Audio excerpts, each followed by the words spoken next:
All right, so I created a quick little device here with like a 30 circle length C channel and 3 shafts and 3 gears and wind them up. And then I just stuck another piece of C channel onto one of the shafts so I could see if it could actually move.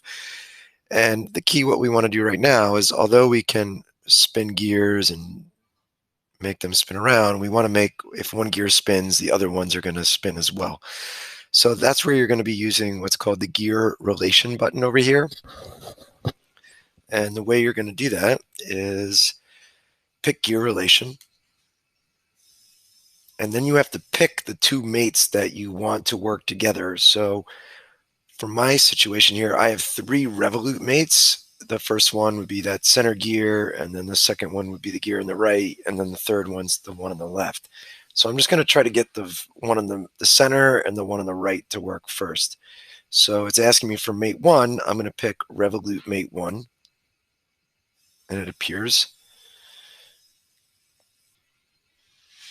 And then the second mate will be revolute mate 2. And then down here, I could pick a ratio. So if the ratio is 1-to-1 or 5-to-1 or whatever it might be, you could put that ratio here. And in this case, this gear and this gear are the same exact size. So this is a 1-to-1 ratio. So I should be fine with that. And if I hit check, and then if I grab and spin one gear, I'll notice the other gear is going to spin as well. And some things I want to check is that they're spinning the correct way. Something else I've discovered that you can do, which is fun, is if you animate one of the revolute mates, and to do that, just hover over it. On my computer, I hit Control and then click it, and then I'll see this animate appear. And so I'm just going to animate this so I don't have to worry about that whole dragging it and trying to grab it just right. And I can just hit play, and it'll spin it for me nicely for however long I tell it to. Right now it's set to spin from 0 to 360 degrees, and it'll keep spinning like that. So that's all good.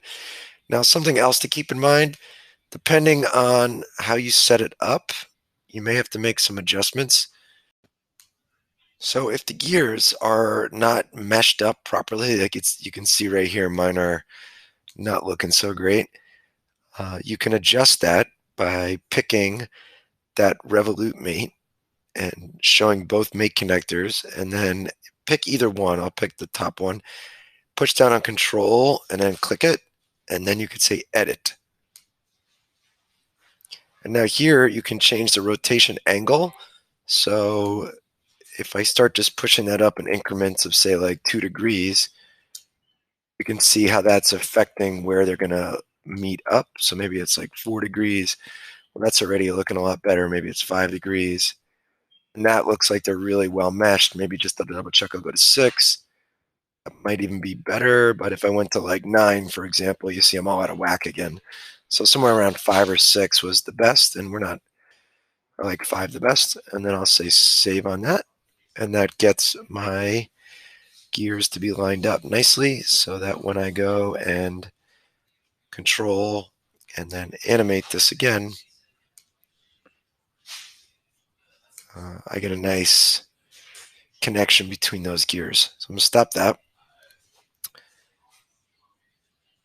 Now we're going to set it up so we're not only having these two spin, but I'd like this one to spin as well, the smaller gear. So we'll go down to, or make another gear relation, and this time it's going to be between the revolute mate number 1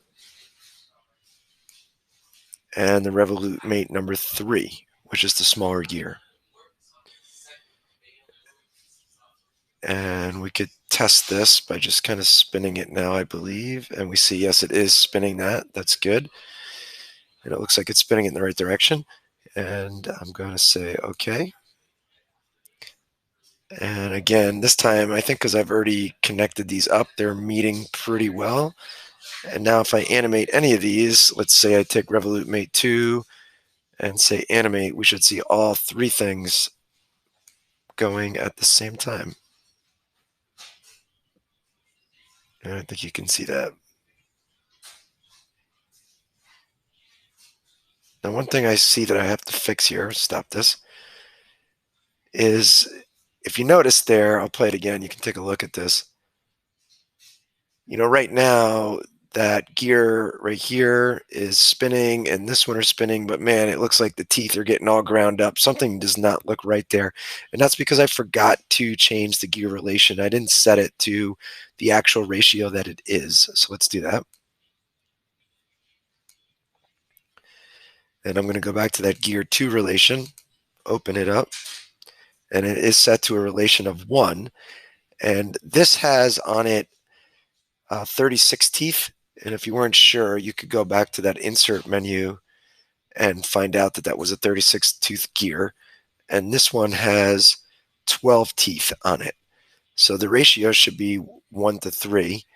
And if you just put a 3 here, that should fix our problem.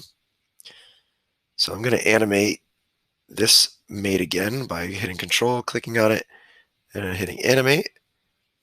And we'll hit play. And now it looks like it's going much better. And you can see the teeth are lining up. And yes, the small gear is definitely moving faster, or spinning faster, I should say, than the two bigger gears, which is what we'd expect.